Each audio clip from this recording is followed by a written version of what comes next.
বাক্সাৰ এহাল বৃদ্ধ ককাইতাৰ দুৰ্বিষহ জীৱন কাহিনী জৰাজীৰ্ণ বাসগৃহত কটাইছে দিন খহনীয়াত সৰ্বশ্ৰান্ত হোৱা পৰিয়ালটোলৈ নামি আহিছে এতিয়া অন্ধকাৰ পলাচী গাঁৱৰ নিবাসী যোগেশ বৰ্মনৰ কৰুণ গাথা চৰকাৰী আঁচনিৰ পৰা বঞ্চিত দুৰ্ভগীয়া পৰিয়ালটো এই সন্দৰ্ভত ককাইতাৰ মনৰ কথা জনাব আমাৰ বাক্সাৰ সতীৰ্থ সুবৰ্ণ পাঠকে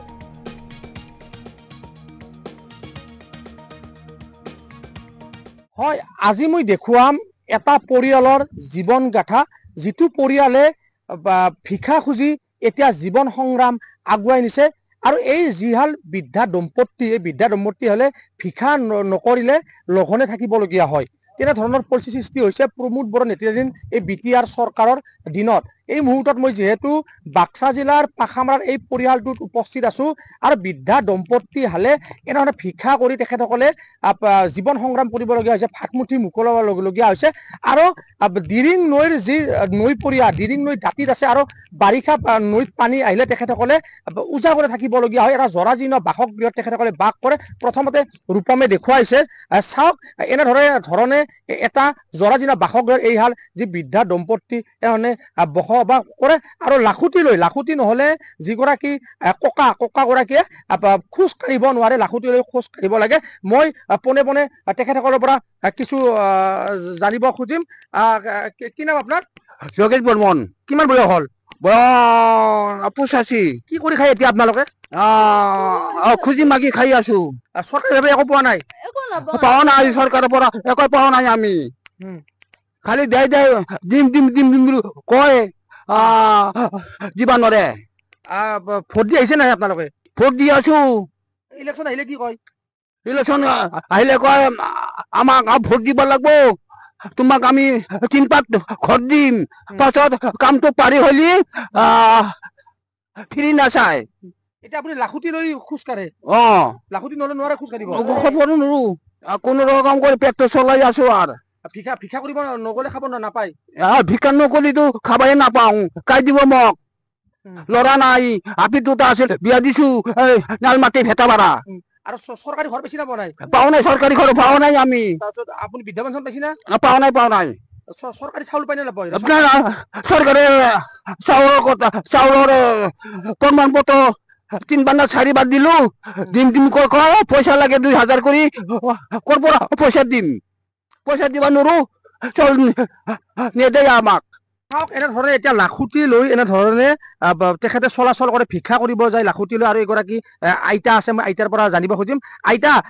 ঘৰ পোৱা নাই আজিলৈ আমি একো নাপাওঁ আমি চৰকাৰৰ পৰা আমি একো বস্তু নাপাওঁ ঘৰ নাপাওঁ চাউল পাতৰ একো নাপাওঁ আমি একো বস্তু নাপাওঁ আমি সেইকাৰণে বানপানী আহিলে বাৰিষাৰ আমি আৰু ইয়াতে কাঠিত বহি পানী আহিলে কাষেৰি কান্দি মেহা বহি থাকোতে হ'ব দে কান্দি কি হব মালিকে সেনেকে কয়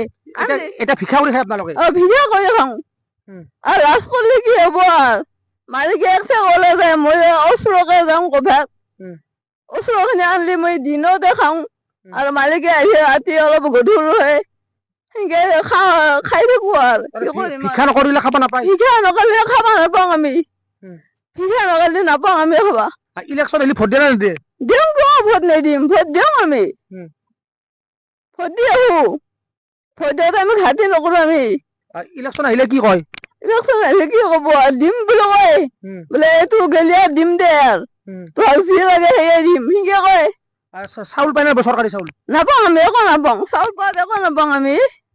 আৰু অৰুণোদয় পাইছি না পোৱা নাই পোৱা নাই একো নাপাওঁ আমি ৰেচন কাৰ্ড আছে না নাই একো কাৰ্ডতো কোনোবাতো কাৰ্ড নাই সেইটো কাৰণে হেৰা নহয় নেকি আনবা কৈছিলো মালিকক নৰে পইচা দিও নৰে সেনেকে আনবা ৰেচনৰ বাৰতে পইচা খুজিছে নেকি পইচা খুজিছি 2000 দিবা লাগে বোলে তিহে বোলে আমি বস্তুগিলা পাম বোলে এই যিটো ঘৰত থাকে আপোনালোকে বাতাবৰণ হলে ভয় লাগে না ভয় লাগে বিৰাট ভয় লাগে এতিয়া কাষত মানুহ নাই আটা বলি থাকিব লাগে আটা বলি কি হব মালিকে কয় মৰো মৰিম দে দেউতা একে মৰিম চোৱা মানুহ নাই যিহেতুকো কাৰ খবৰ দিব গুৱাহাটীত দিছো লৰা নাই আপোনাৰ নাই লৰা নাই মুখ্যমন্ত্ৰীক কি আহ্বান আছে আপোনালোকৰ আছে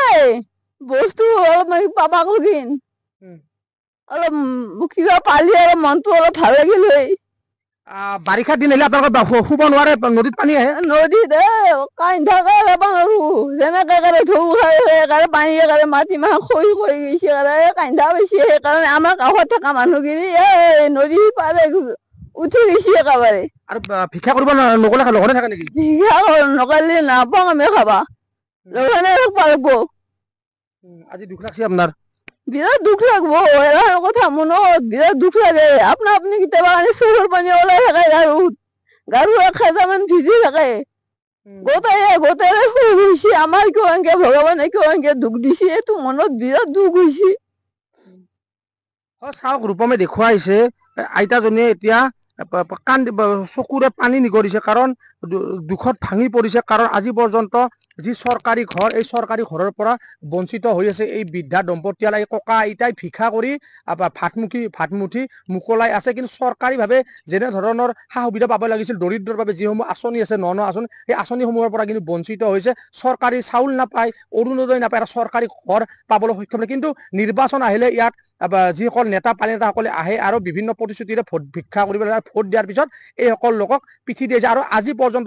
ককা আইতাই ভোট দি আহিছে, কিন্তু আজি পৰ্যন্ত কিন্তু চৰকাৰীভাৱে কোনো ধৰণৰ আঁচনি পোৱা নাই। দিৰিং নৈৰ পাৰত এনেধৰণে জীৱন নিৰ্বাহ কৰি আছে, দুৰ্বিষহ জীৱন নিৰ্বাহ কৰিছে। কিন্তু ইয়াৰ পিছতো কিন্তু চকু মেল খোৱা নাই বিভাগীয় কৰ্তৃপক্ষ, স্থানীয় জনপ্ৰতিনিধি। এয়াই হৈছে বিকশিত অসম, এয়াই হৈছে প্ৰমোদ বড়োৰ নেতৃত্বাধীন BTR চৰকাৰৰ উন্নয়নৰ নগ্ন বাস্তৱ ছবি।